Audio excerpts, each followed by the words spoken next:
Thank you, Coach, for joining us. Can you just start off by sharing your thoughts on the team's performance during tonight's game? Let me first say, when we play teams like UDC that come in, I want to take my hat off to them. They had a game plan, and first half they played very well. They never gave up, but second half, I think our strength, our size, and our speed took over. I'm not satisfied the way we played. We're not playing well right now. I don't want to sugarcoat it. We got to get better, and it starts in practice. And I tell these guys every day, we got to make practice harder than games. And early on, I thought we made the game too hard. We didn't simplify it. I just didn't. I didn't think the whole night we didn't share the game enough. Once we started doing it, the game became easier. But we got to get better and get better quick. Specifically going into that first half, Coach, at one point there was only an 8-point gap. What are some adjustments did you guys do, or what was the conversation like during halftime to whip things back into motion? The conversation at halftime was kind of X-rated, and because we no disrespect to them, it was playing down to the competition, and we didn't pay attention to detail, what we were supposed to do. And I said that coming in, it's those guys' Super Bowl. A lot of guys on that team is from Baltimore, the DMV area, and they want to beat a Division I team. And when my strength coach comes up to me saying, "Hey, I think our guys are not taking them serious," and it showed in the first half. And I think some things were said, some truths were said to the young men about our play and how we got to change our play and our mindset. And I think they kind of figured it out.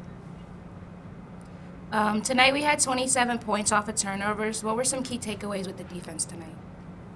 I think our press in the second half really turned up.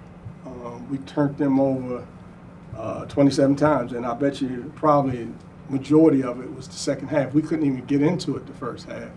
And on the flip side, we were turning the ball over, and they wasn't even pressing us. And that's what I'm saying. We're not playing up to our capabilities yet. And that's why I think sometimes you have to play, some games like this to try to iron the kinks out. And I think that's what we're in the stages of ironing the kinks out. Yeah, Coach, and just kind of talking about that press again, y'all did have a high number of steals tonight. And I kind of wanted to know, is the press have been something you guys have been working on throughout practice? Are y'all still working on how the press is going? Yeah, we work on our press. We simplify it, we talk it through, we walk it through. And then what we're mainly working on is our half-court defense. That's the most important thing, because we're not going to be able to press all the time, but we're going to always be in half-court defense. And we got to get better at that as well. Holding them to 36% is a good percentage. I hope we can hold all teams to that, and then we can shoot 54%. It gives us a chance to win most games. And then last question for you, Coach. Going into this next game, what are some things, takeaways y'all are going to be working on this week to turn around Saturday? Well, this team possesses a different problem. Last year, we got off to a really bad start when we played them up there. It was 18-2 before we may have been 16-0 before we scored, and 18-2. And we got to work on taking care of the ball, and our offense has to be in precision. And, we played two really good defensive teams in the past, Mercyhurst and Longwood. Longwood, an NCAA team, and Mercyhurst is probably one of the better teams we're going to play defensively all year. The team we're going to play on Saturday can really score the ball. And we're going to have to work on, our offense. We got to have precision, and we can't cut corners. So it's going to be an uphill task, but we'll be ready for it. Wynston, you're already at 55 points for the season, and we're only 3 games in. How do you look to capitalize going forward for the rest of the season? I just take every game for each game. I don't try to look too far. I try to prepare myself, just for the next game ahead. Looking at their defense and how they might play me. If we played them last year, I look at the old film, and that's about it.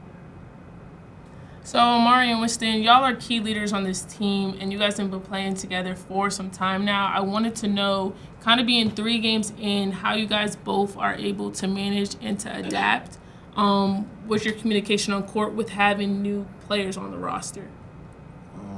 I think having new players is going to take some time for us to come together. I just think trying to stay positive and getting the young guys, older guys, the vets, everybody together to come together as one. Yeah, I feel like it started in practice. You got to build those type of good habits in practice and then carry over into the game. So everybody get on the same page. And then I guess this is just for all of you guys, just having 1 game left this Saturday before you guys enter the Buffalo Classic. Are there any specific areas do you guys feel like the team will be focusing on entering that Classic this year? Saturday's first. Win Saturday, we'll take care of the rest after that. That's how I look at it. I only can take care of the game in front of you. I think just taking care of the ball, that's the biggest thing. Coming in and playing to our strengths and not playing down the competition. Any other questions? Thank you Thank guys. y'all. Thank you, y'all. guys. Y'all have a good one. All right,